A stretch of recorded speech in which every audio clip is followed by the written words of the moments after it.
They will speak about the low carbon concrete and then 3D printing.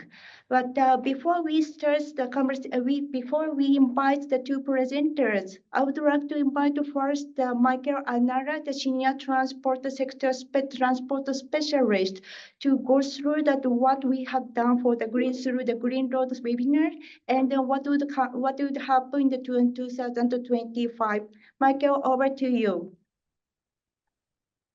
Thank you so much, Rika, and I'd like to welcome everybody also to this webinar series. So just a few words to start with. So as all of you in the call will know, so this webinar series is linked to the ADB Green Roads Toolkit that was launched in May of 2024 during the Transport Forum. Now, so since its launch, we have in ADB have been quite busy trying to actually utilize the tool within our projects. So it's now being used on most projects in ADB. If you can go to the previous slide, please. Can you go back? It's kind of like running ahead. Yeah, so at the moment, it's being used in ADB projects, and we have a number of projects that have already been approved or are preparing and using the toolkit. Next, please. So since then, also, we launched the webinar series. So today's webinar series will be the 18th episode. We have had over 30 speakers, and then we have a global participant base as we also have today. We have covered all dimensions of green roads to date, and as well as looked at the overall road life cycle. So it's been a great year in terms of being able to discuss green roads. Next. So then looking forward, we will also go on holiday a little bit from after today, and then we expect to begin again on the 16th of January. So please join us for a more exciting, webinar series. We'll also have more announcements on, how our Green Roads initiative will shape up in the new year. We have some exciting news for you. So we look forward to seeing you all. Next. Then just to finish, so if you have not yet listened to previous webinars, you can find them online. So we have the video recordings on YouTube, as well as the presentation materials on our knowledge website. So just feel free to scan those and then you can have access to them. So with that, I will now return you back to Rika-san to continue with the rest of the webinar. Thank you. Thank you very much. So now we are inviting the two presenters. So first, we are inviting the Dr. Shigeyoshi Miyahara, senior research engineer, the Advanced Center of the Technology, the Taisei Corporation. Dr. Shigeyoshi Miyahara has been actively involved in a variety of the research initiatives for developing a new concrete and material and construction technique since he joined the center in 2001.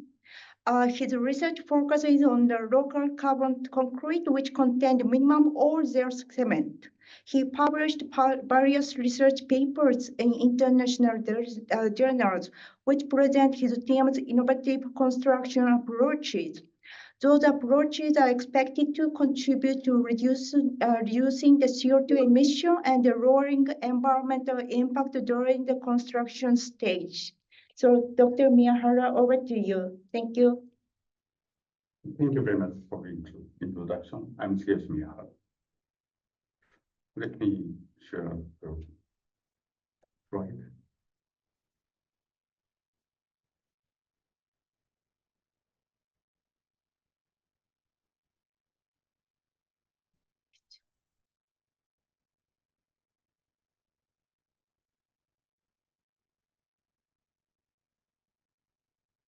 Does it work great? Okay.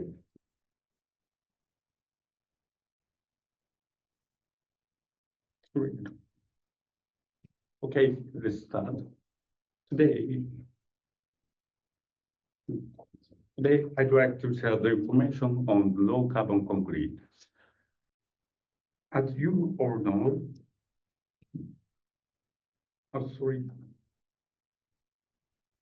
communicated. してるよ。俺の顔。してる。Okay, as you all know, there are strong requests to reduce CO2 carbon dioxide emissions all over the world in order to achieve carbon neutrality. Of course, the construction industry is no exception. Today's topic, low carbon concrete, is a material technique aimed for the reducing CO2 emissions.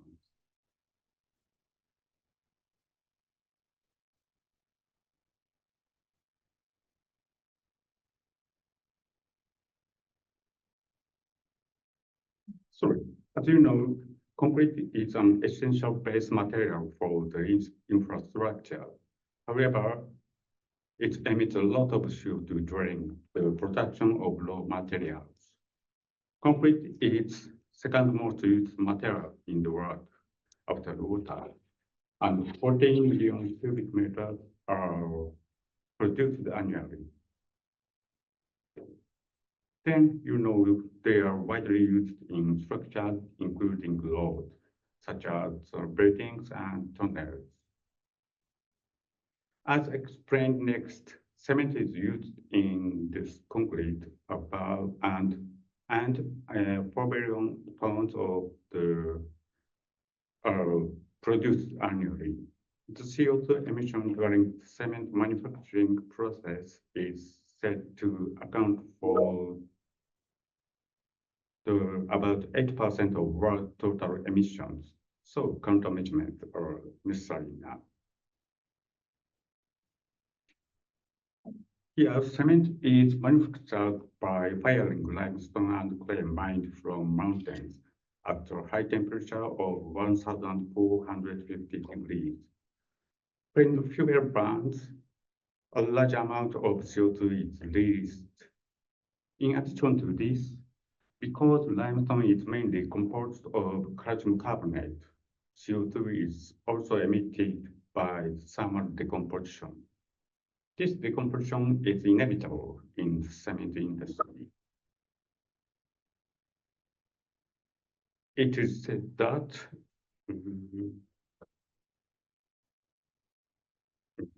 60% of CO2 comes from decomposition of raw materials, and 40 comes from fuel. In total, about 800 kilograms of CO2 is emitted to produce a ton of cement. Let's look at CO2 emissions as a concrete. This figure shows volume ratio of the material used in traditional concrete. Concrete consists of water, cement, aggregates, and chemical admixtures. Chemical admixtures are used to adjust the softness of concrete during the testing of concrete. Here, cement hardened by reacting with water and acts as a glue that binds the aggregate together. It occupies only 10% in volume in normal concrete. However, the ratio of CO2 emission during the production of each material is not proportional to the volume. As shown in the figure below, more than 90% of CO2 is emitted during the cement manufacturing. As a number, for Japanese normal concrete, CO2 emission ranges from 260 to 300 per cubic meter of concrete. Therefore, the reduction of cement usage is effective in order to reduce the CO2 emission of concrete. So, some industrial byproducts are used for the cement substitution. Blended cement, in which a part of cement is replaced with the industrial byproduct, is already on the market in many countries. Blast slag and fly ash are often used. Blast slag is the byproduct from steelmaking industry. It is residue of the iron ore after iron extracted. And fly ash is a byproduct from coal-fired power generation. It is residue after the burning coal. These byproducts have a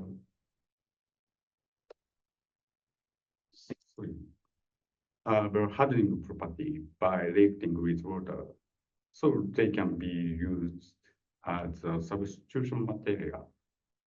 However, the amount we can replace cement is determined by the standard because effect on strength and durability varies depending on the material. For example, in the case of brass slag, these Japanese industrial standards allowed for the replacement ratio up to 70%. Flash is low reactivity, and too much addition will reduce strength of the concrete. So it is limited up to 30%. Therefore, when we try to add byproduct beyond the regulation of the standard, it is important to maintain the same strength and durability as the conventional concrete. And it is also important that we approximately operate it depending on the performance of the concrete. From here, I'd like to explain some types of low carbon concrete that we developed. We have developed 4 types depending on the application. Now we are operating their application under the product name of TE concrete. All of these reduce CO2 emissions by replacing cement with byproduct, mainly using blast furnace slag. I will give a brief introduction for each. The above 3 types are the mixture in which usage of cement is gradually reduced from normal concrete. The building standard law compliant type is compounded in which up to 70% of cement is replaced with the blast furnace slag. According to the Japanese Building Standard Act, concrete used for the structural member of the buildings must comply with this. So this concrete is mainly used for the architectural structures. Fly ash utilization type is a mixture in which more than 70% of cement is replaced with fly ash and blast furnace slag. We intend to use it for the facilities of the electric power company who discharge fly ash. Cement type is literally the mixture in which cement does not used. And the last carbon recycled type shown at the bottom is the concrete that achieve negative emissions by further development from the cement zero type. I'd like to introduce further about the zero cement type and carbon recycling type next. First, once again, ordinary concrete is made by adding water to cement, sand, gravel, and mixing them together. The concrete is placed into the formwork and after hardening, demolded to complete the concrete. CO2 emissions of ordinary concrete is about 300 per cubic meter of concrete. In the cement type, all of cement is replaced with the blast furnace slag and small amount of stimulator. Blast furnace slag is an industrial byproduct from steelmaking industry. Steel industry allocates CO2 emission of slag to the iron, so CO2 emission of slag is only few. As a result, CO2 emissions of concrete can be reduced to by maximum 80% compared with the normal concrete. However, in many cases, blast furnace slag hardens slowly and has lower strength compared to the cement. So we add stimulator to improve the strength development and durability. The stimulator is a mixture of several calcium compounds. The key to the development of this concrete was this stimulator. By choosing the appropriate stimulator, we are able to maintain performance of concrete at the same time, same level as traditional concrete. Since 2013, we have introduced zero cement type on many structures and confirmed its performance. This is an example of construction of slab structures by in-place casting. Like normal concrete, this concrete is possible to manufacture in the ready-mix concrete plant, transported to the construction site, and placed using a concrete pump and bucket, as you see here. This is an example of application as a concrete product. Concrete members were fabricated in the factory and applied to the underground sealed tunnel. These arc members are called sealed segments at bottom, and bottom members are invert. These sealed tunnels were not for road, but for sewage pipe. In the case of road tunnel, the diameter is larger, but strength requirement for the segment is same. So we are targeting the application to road tunnel in the future. As you have just seen, we can manufacture and price zero cement type in the same way as traditional concrete. This is an advantage of this concrete. I mean, we can easily replace the conventional concrete because any special equipment or construction techniques are not required. We can use it by simply changing material.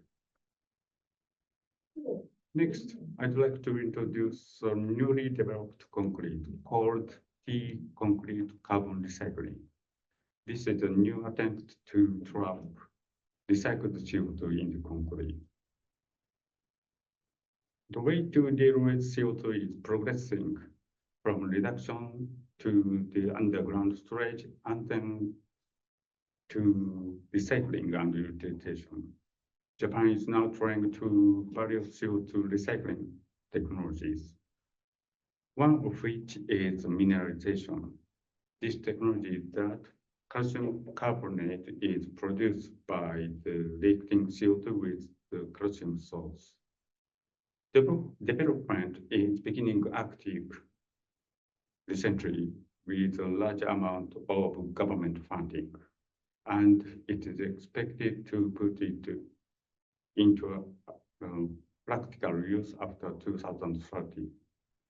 The produced calcium carbonate has negative footprint because it fixes CO2 in its host gas that would otherwise be released into the air.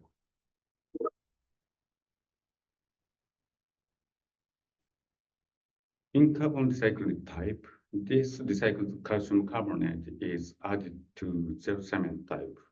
By adding a large amount of recycled calcium carbonate, we can achieve negative CO2 emission in total. This can be skipped.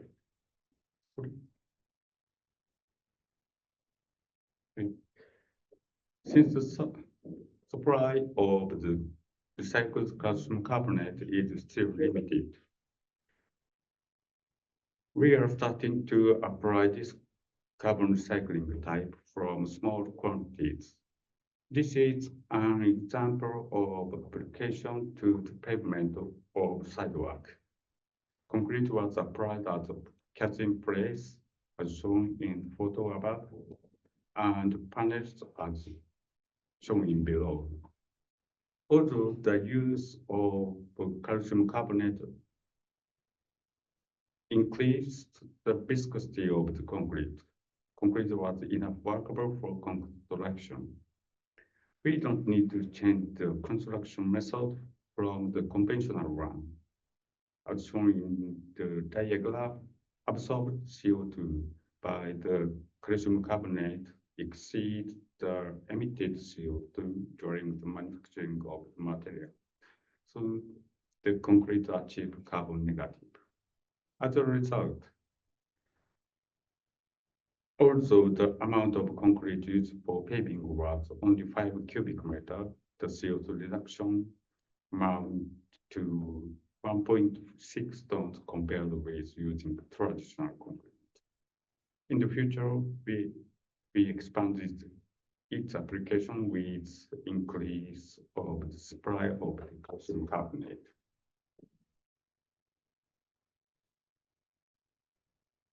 In this way, we have developed low carbon concrete that can be used in the same way as conventional concrete.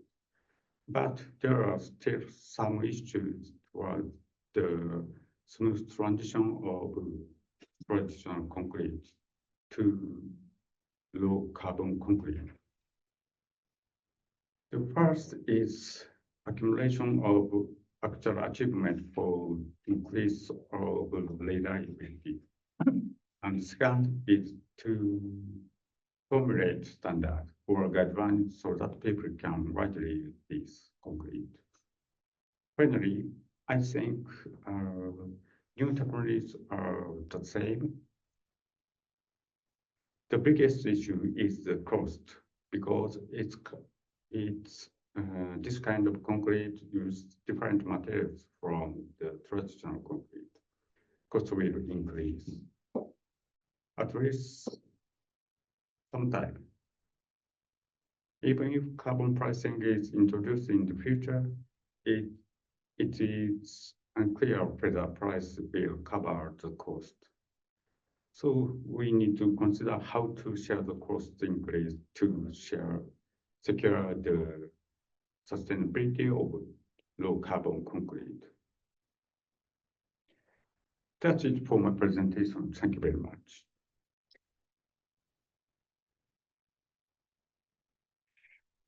Thank you very much, Dr. Miyahara. So now I would like to invite the second session. I would like to invite Dr. Koji Kinomura. He's also the Senior Research Engineer at the Advanced Center of Technology, the Taisei Corporation. His professional experience are quite extensive. He started his career in the large-scale infrastructure construction site. Then he moved to the civil engineering design department, subsequently the nuclear facilities division. In 2015, about 10 years ago, he joined the Advanced Center of Technology. His current research focuses on the 3D printing method of the cement-based material and its labor-saving construction technique. Dr. Kinomura received a doctoral degree from the University of Tokyo and obtained professional engineer qualification in Japan. Dr. Kinomura, over to you. Thank you very much for your kind introduction. Sorry. Can I see my screen? Okay. Okay. So I'm very honored to have a presentation in this webinar. My name is Koji Kinomura. I will talk about this topic about 20 or 25 minutes. Okay, let's go forward. At first, I will introduce Taisei Corporation very briefly. Taisei Corporation was founded in 1873 earns net sales about 12 billion as a fiscal year 2022, has 14.5 employees over the world. Taisei has constructed various buildings, infrastructures over the world since long ago.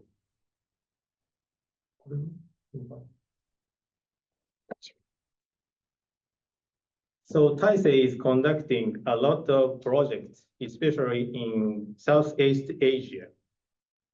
Here, Philippines here.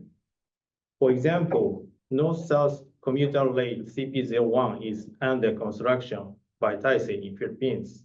This is ongoing project. Today's topic is 3D printing method with concrete.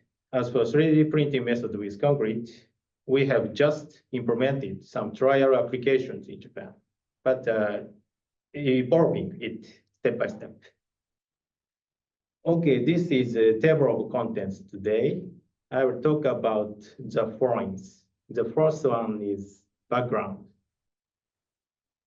This is the expectation of 3D printing method. The expected advantages are shown as follows. First, enhancement of productivity and shortening period of construction. These are thanks to skip of formworks, automated operation, and rapid printing. Second one is reduction of human involvement. As a result, enhancement of safety. Third one is realization of complex shaped formation. Fourth, reduction of environmental loading due to no formwork and less amount of cement usage. Fifth one is providing new possibilities. For example, weight reduction, heat or acoustic isolation, seismic resistance, and so on. This figure shows the market prospect of the 3D printing industry over the world. When you focus on concrete is light blue. You can easily find the value will surge within 10 years, like this. Okay, second topic. Let's go forward. As maybe you know, we tried to conduct a practical scale verification project in terms of structural performance and try to manufacture the topology optimized pedestrian bridge project. In this project, we manufactured the pedestrian bridge. This bridge consists of 44 segments formed by 3D printing with complex different shape. All the segments are unified through the pressless external loading, like this. In the structural design phase, we executed topology optimization analysis on an original rectangular shape like this, while considering the following forces. First one is sidewalk loading on the upper flange. This value was determined by the specification for pedestrian deck in Japan. Second force is the dead load of this bridge. Third one is the added force as the external pressless loading. While considering these forces, we simulate the optimization process simulated by RTO Inspire, like this. This photo shows the manufactured pedestrian bridge. You can see this bridge is faithfully realized like the optimized shape. Moreover, surprisingly, the weight of this bridge becomes 1/4 weight as much as the original shape. Okay, I'll present you the short making movie of this bridge. Sorry, okay.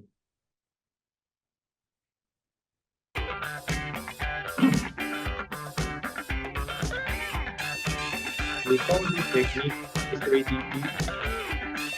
This bridge consists of 44 segments with different shapes. This is the optimization phase. Moving forward to manufacturing and manufacturing process. It made automatically. It takes about 1 hour. This is joining.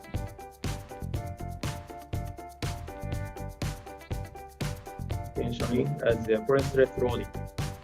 Pricing. Baby. It's completion. Okay, next topic. Next topic is an investigation of enhancement of productivity and seismic performance. This is a summary of the next project. This project explained in the points. The outer shell, like this. These demo piers which support the bridge girder were targeted in this project. The outer shell, illustrated as red stripes, is formed by 3D printing with short fiber reinforced mortar. This mortar includes a lot of short fibers like this. Then the pressless assembled rivers are placed, and then high quality concrete are cast into the outer shell, aiming at the future automation. At first, the outer shell of the column is printed directly.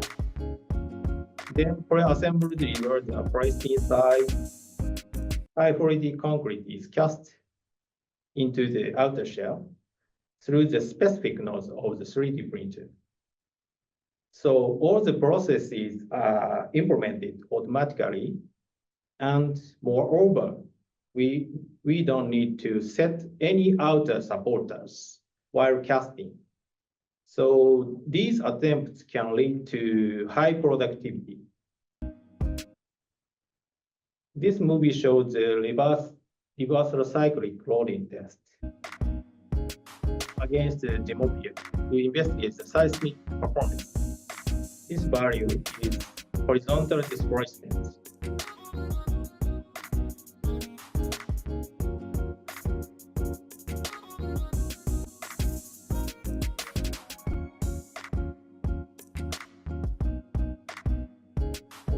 Meters.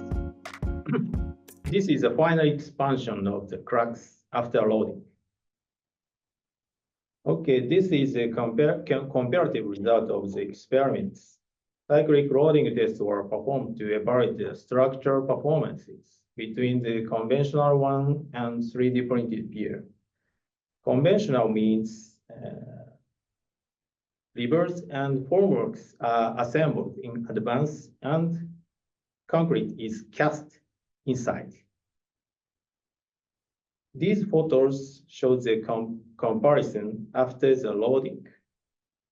You can easily find the sporing of the cover concrete significantly in the conventional one, but such a sporing cannot be seen in the 3D printed pier. Moreover, the crack depth is much greater than the thickness of the outer shell formed by the 3D printing. This means the outer shell and inner concrete behaves as a unity with tough bonding. The right figure shows the comparative result of the cyclic reverse loading test. You can see the seismic performance of the 3D printed pier is much greater than the conventional one. This performance reveals the high ductilities against seismic loading. Main reason is shown here. The uniaxial distribution of short fibers in the outer shell enhances the reinforcement for shear force and confines the effect of cover concrete. Okay, final topic, exploring further applications towards the future. I will introduce our latest R&D project. In 2022, we developed low carbon 3D printing mixture to achieve net zero CO2 emission, included in cementitious materials production. This figure shows the comparison of the CO2 emission among standard type mixture for 3D printing, cemented type mixture, and carbon recycled type mixtures, which we have already developed. For example, the CO2 emission of cement zero type can be reduced by 80% in comparison with the standard type mixture. Moreover, carbon recycled type mixture can reach negative CO2 emission like this. In 2023, we developed 3D printing technology applicable to non-flat surfaces with curved, inclined, and bump geometries. This technique may be applied to invert concrete in a tunnel. This is the movie. At first, the geometry of the ground surface is measured by 3D scanning, and the printing path was created based on the surface geometry. Then, printing partition for invert concrete made like this. After the printing, high-quality concrete is cast inside in these partitions. So these combinations can lead to reduce workforce dramatically from 6 to 2 workers at most in the future. In parallel, we are developing widely movable 3D printing technology with a robotic gun. These movies show the features brought by these technologies. First one is to print a large structure at one time while moving on the slider like this. Second one is to get close to reverse by inclined approaching of a nozzle like this. So by taking advantage of these features, the outstanding challenges is being conducted in the national R&D projects in Taisei. Okay. The outer shell of the column is directly printed like this while moving around pre-install reverse to avoid any crashes against steel bars. This is perfectly optimized.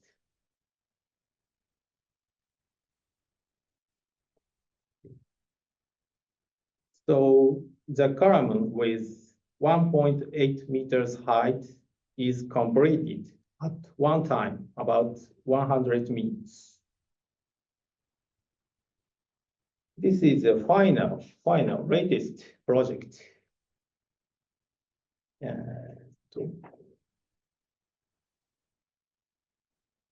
This is a practical application for the zero carbon building this spring. This building's design concept exists in the harmony among sustainability, aesthetics, and functionality. As for sustainability, low carbon 3D printing mixture is used for manufacturing. On the other hand, as for aesthetics and functionalities, the parameters for the 4 geometries is adjusted to realize an appearance like a cherry tree and realize the radiant features, radiant light, radiant air from the inner current like this. This short movie shows the construction procedures. This embedded formwork is formed by 3D printing. Basically, casting inner concrete is performed after 2 or 3 placements of embedded formworks.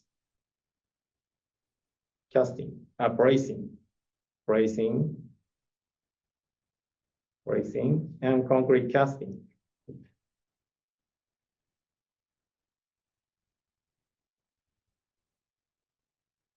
Okay.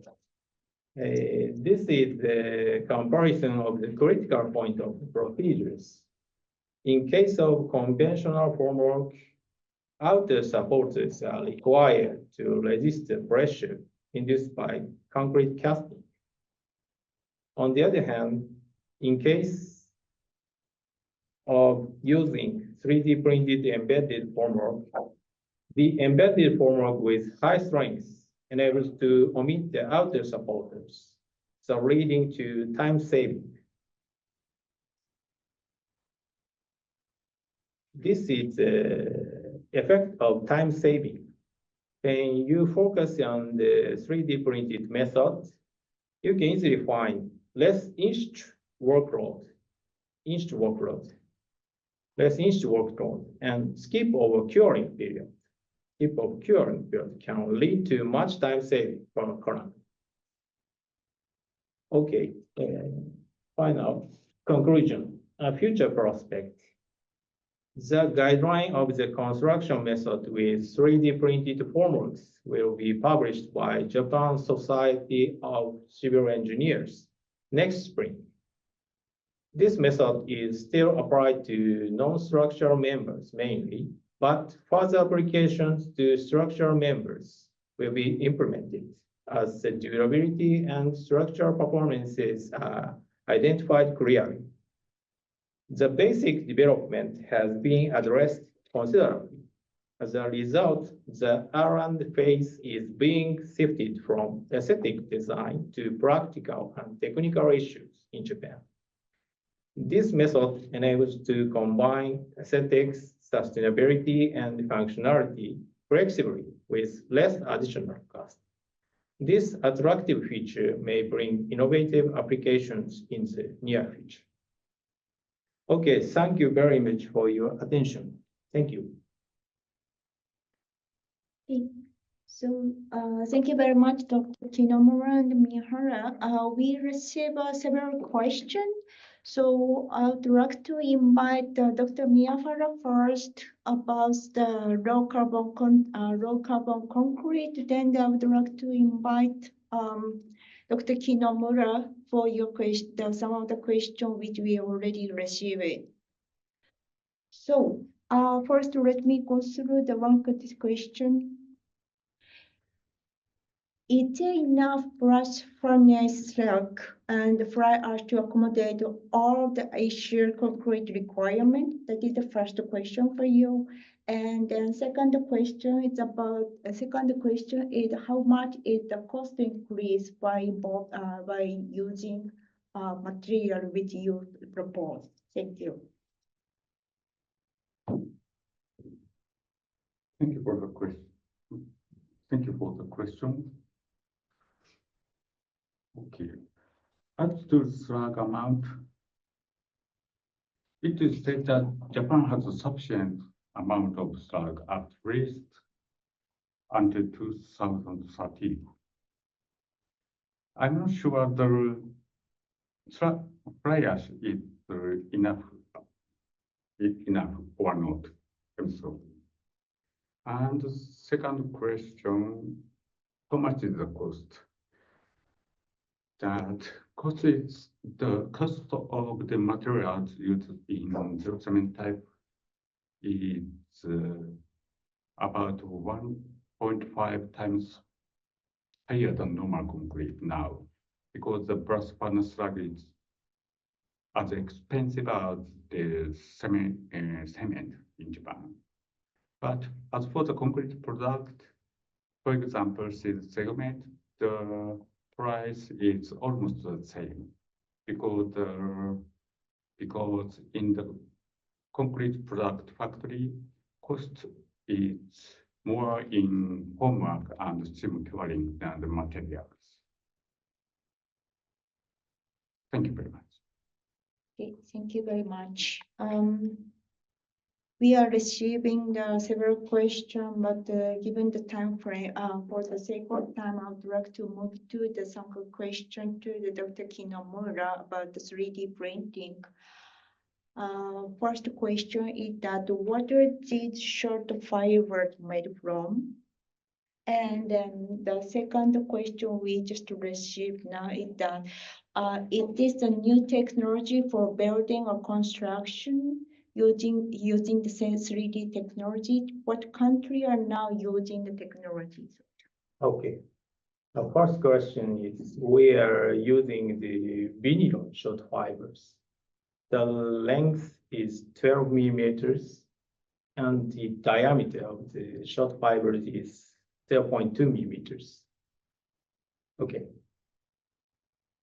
The second question, various countries are using the 3D printing method for construction, especially in European countries and Southeast countries. For Singapore, for example, Singapore and China. Of course, maybe constructed in US, United States. To elaborate related to the question, I have one question. What would be the major challenge to introduce 3D printing, for instance, resources, the technical expertise, and so on? For me? For you. Okay. I think in case of Japan, technical issues are being resolved until now. So I think the specification or regulations by governments are urgently needed for 3D printing buildings. So, okay, I'm sorry I can't answer the question correctly, but the specification is very, very important for the wider usage of the 3D printing method. Okay, thank you very much. A lot of questions, the flow of the questions starting, so let me sort of ask that. Okay. Okay, then again, I would like to go back to the Dr. Miyahara. Maybe you could camera on for both sides so that we can be a bit more flexible. So the one question for you. May I ask about the carbon emission percentage of the raw carbon concrete data? We'd like to understand if this included during the construction and while depreciating asset. Appreciate to know more about the depreciation of this type of asset.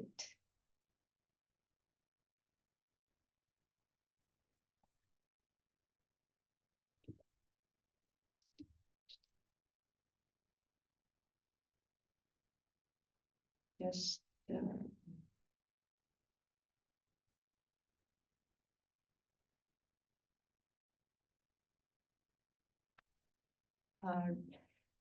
So probably the first question for this particular question is that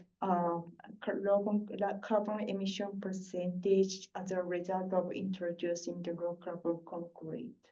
So probably you might explain somehow, but would you elaborate a bit that the effect of the carbon CO2 emission reduction?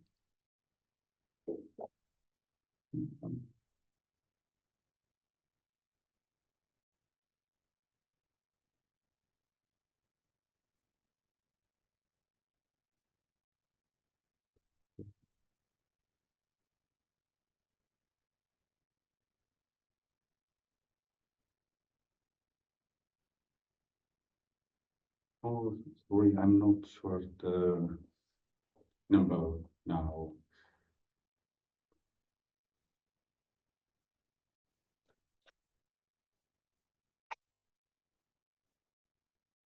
Yeah.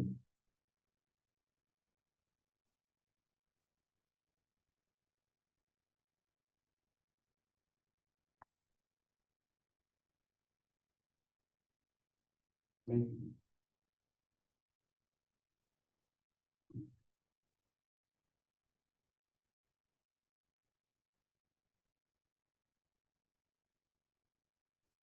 The question is about the carbon cycling. Okay. That is what I read.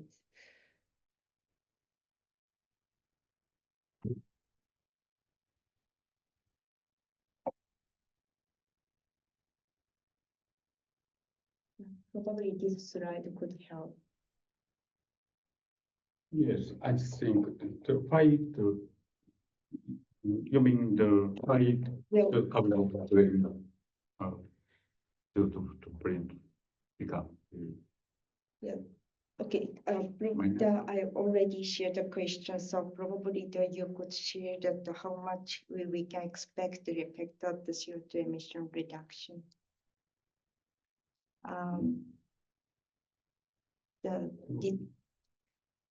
So slide could see that the substantial substantial CO2 emission reduction effect. Effect in I'll look at the question and then answer next. Please go to next question.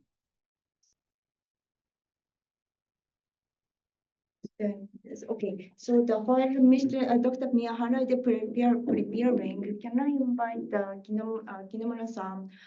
We received the two questions related to the 3D printing machines. First question is that what are the company for manufacturing these 3D printing machines? And another question is that can it be used 3D printing in Central Asia for construction? And do you have any international license? If so, then what kind of license? Okay, first question, we are developing the 3D printing machines, devices by ourselves. Okay, by ourselves, we are developing the devices. So second question is not yet. We have to prepare for the exporting the 3D printing materials and devices. We have no license as an international exportation. So I don't know what to be needed for the exporting the materials. It's a very tough issues, I think.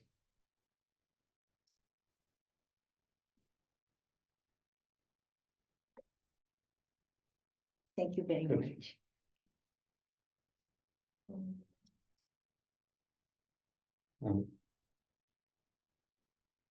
The question, this question is to Dr.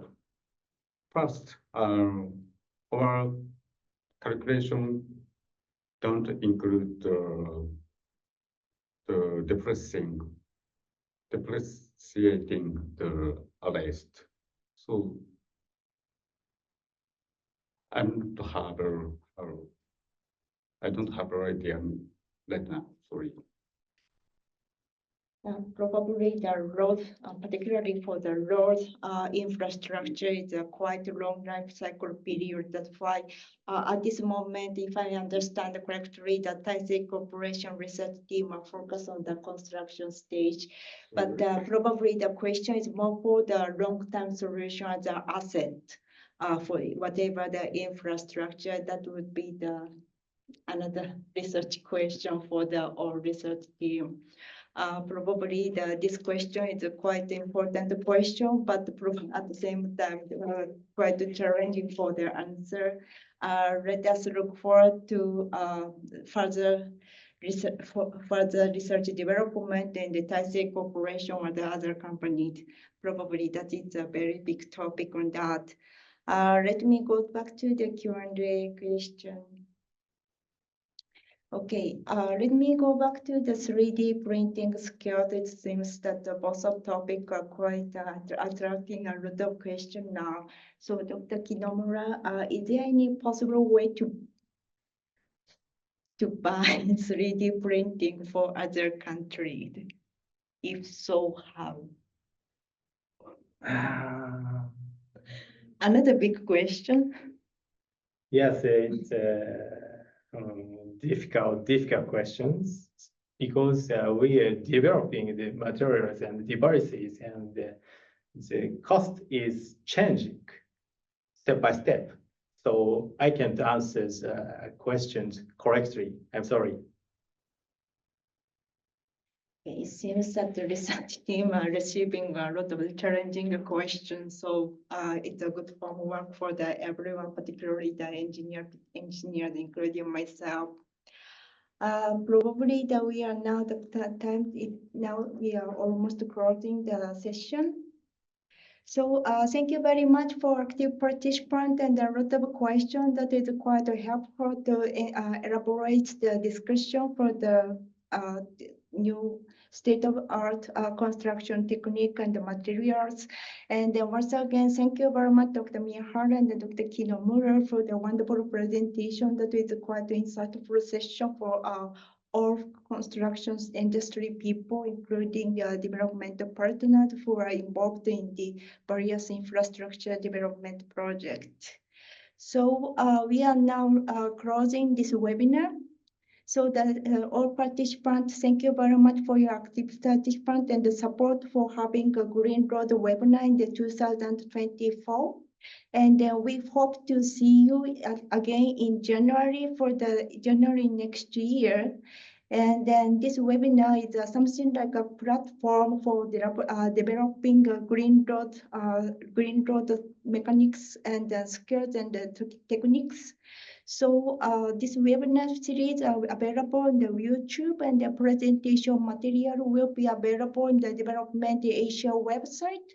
So if you miss some session, or if you want to see the session again, then please visit the YouTube session or the Development Asia website.